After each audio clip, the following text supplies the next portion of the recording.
Selamat pagi anak-anak ibu kelas 5B. Bagaimana kabar kalian hari ini? Semoga kalian semua dan keluarga dalam keadaan sehat, dalam lindungan Tuhan Yang Maha Esa ya. Puji syukur kepada Tuhan, hari ini ibu masih bisa memberikan materi pembelajaran IPA dari subtema 3. Nah, sebelum ibu memberikan penjelasan tentang materi kita hari ini, tak lupa ibu mengajak anak-anak ibu sekalian untuk bersama-sama mendoakan teman kita Nio. Saat ini sedang sakit dan dirawat di rumah sakit. Kita sama-sama mendoakan semoga Nio cepat sembuh dan keluarga diberi kekuatan dan semangat untuk tetap semangat menjaga merawat Nio ya. Baiklah anak-anak ibu, silakan buka bukumu halaman 125. Silakan buka bukumu halaman 125.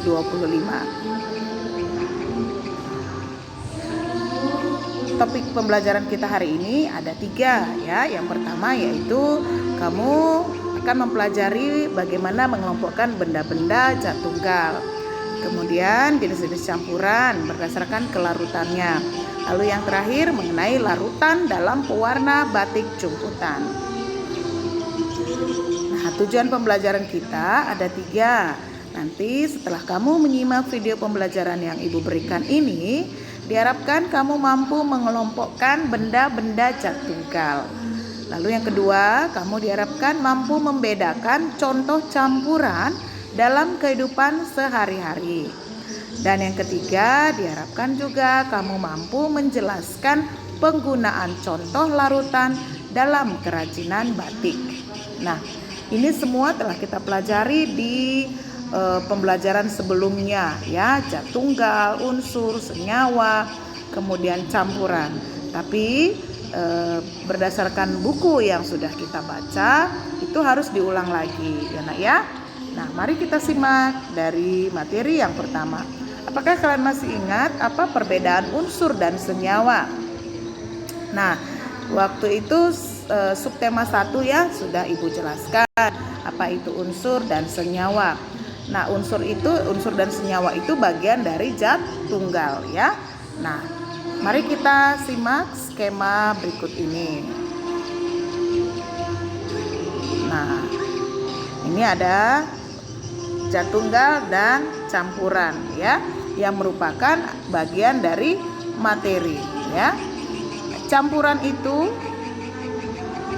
dibagi menjadi 2, kemudian zat tunggal juga dibagi menjadi 2 bagian, yaitu unsur dan senyawa ya.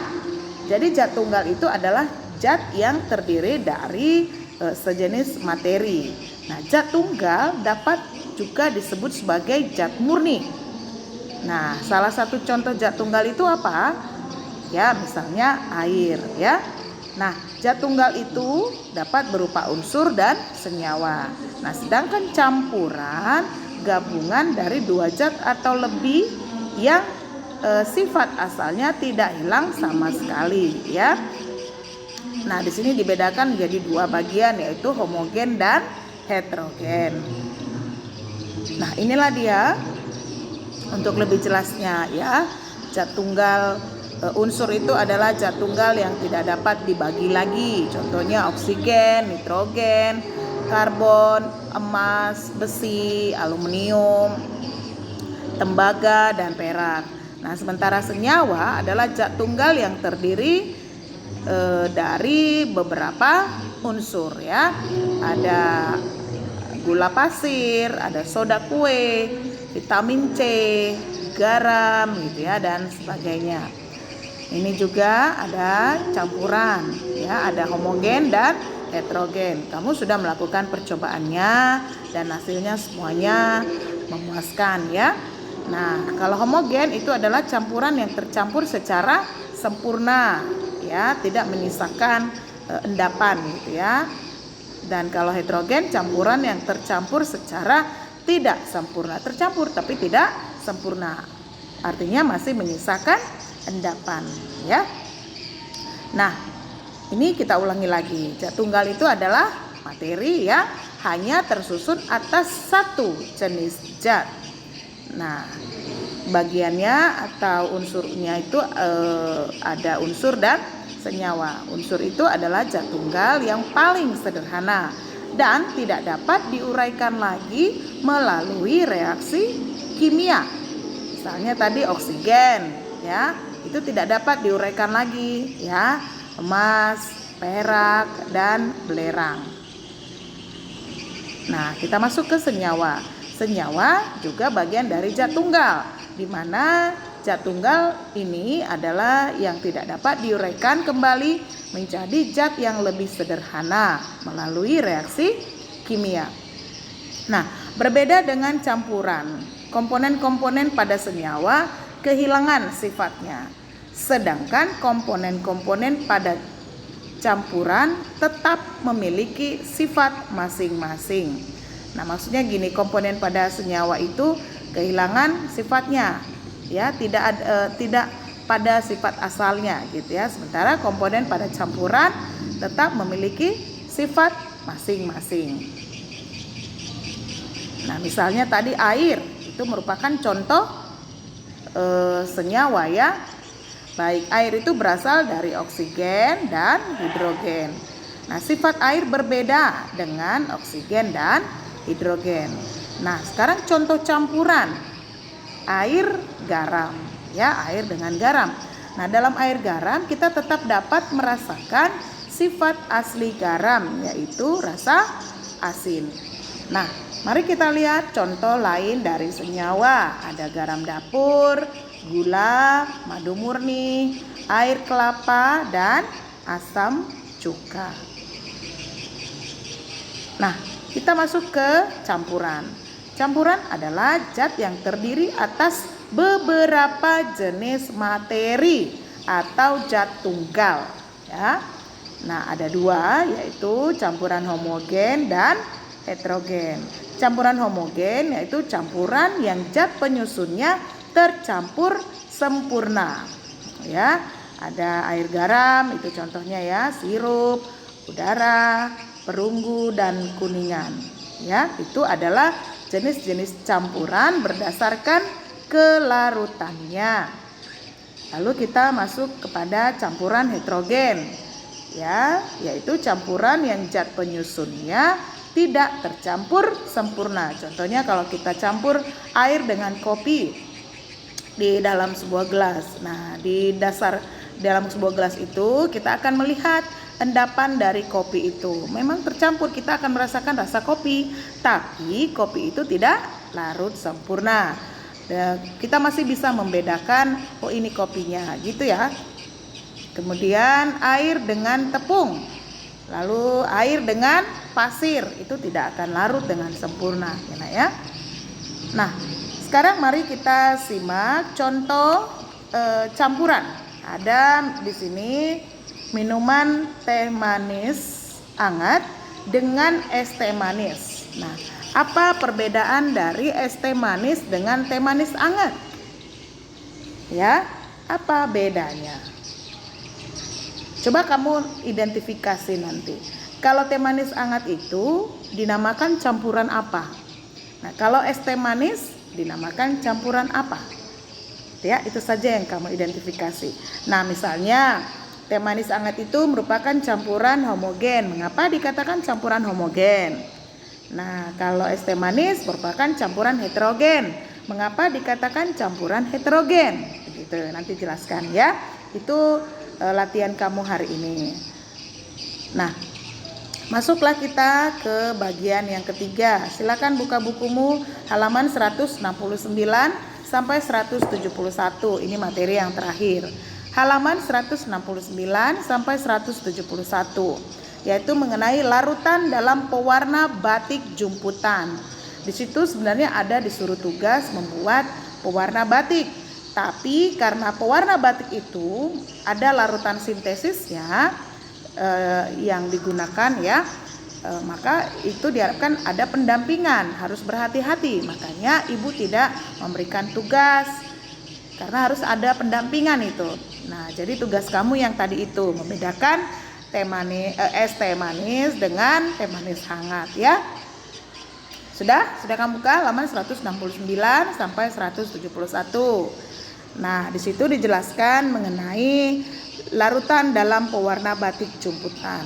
Nah, kita harus mengetahui dulu larutan itu apa ya. Larutan adalah campuran homogen yang terdiri dari 2 atau lebih zat. Campuran homogen. Ya, berarti dia terlarut sempurna. Kalau tidak terlarut sempurna, pewarna yang dipakai dalam batik itu tidak akan baik hasilnya. Jadi kita harus memperoleh campuran yang sempurna larutannya ya, supaya hasilnya juga bagus. Nah, dalam sebuah larutan kita sudah mengenal apa itu zat terlarut dan zat pelarut. Ya, zat terlarut itu artinya zat yang jumlahnya lebih sedikit dan lebih pekat atau lebih kental di dalam larutan.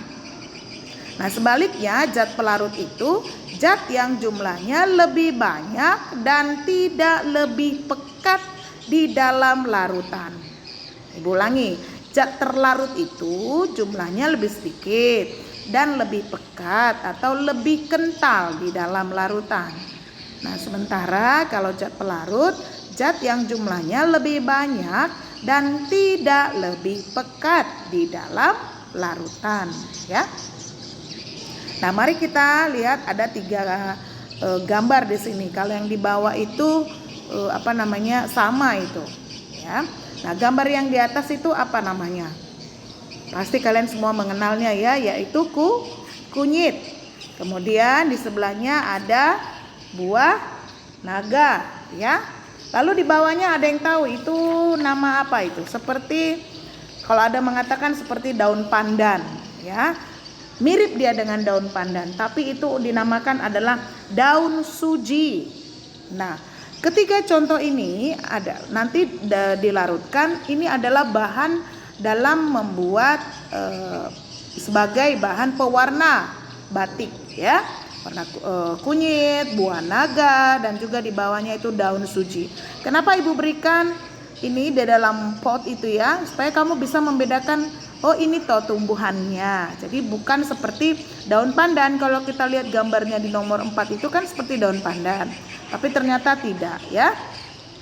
Nah, ibu jelaskan sedikit mengenai bahan-bahan tadi. Nah, di dalam pewarna batik itu kita mengenal ada 2 pewarna, yaitu pewarna alami nanti dan juga pewarna sintetis. Nah, pewarna alami adalah pewarna yang menggunakan bahan-bahan alam ya, seperti kunyit itu untuk warna kuning, daun suji untuk warna hijau, daging buah naga untuk warna ungu, itu alami ya. Lalu pewarna sintesis yaitu pewarna yang menggunakan bahan-bahan kimia. Karena itu tadi sudah ibu jelaskan, tidak ibu berikan tugas untuk membuat pewarna batik dari sintesis karena bahan-bahan kimia cukup berbahaya ya. Jadi perlu pendampingan kepada kalian. Oke, demikianlah tadi penjelasan ibu mengenai mengelompokkan benda-benda tunggal dan juga pewarna larutan pewarna batik ya nak ya. Silakan tugas yang tadi itu membedakan es teh manis dan teh manis. Campuran apa ya yang terjadi dalam kedua gambar itu. Jika ada pertanyaan silakan ditanya ibu ya. Terima kasih, ibu mohon maaf kalau ada kesalahan dalam penyampaian ya. Selamat belajar. Tetap semangat karena kita mau ulangan akhir semester ya, tanggal 31. Kamu harus banyak berlatih ya nak ya. Terima kasih, selamat belajar. Tuhan memberkati.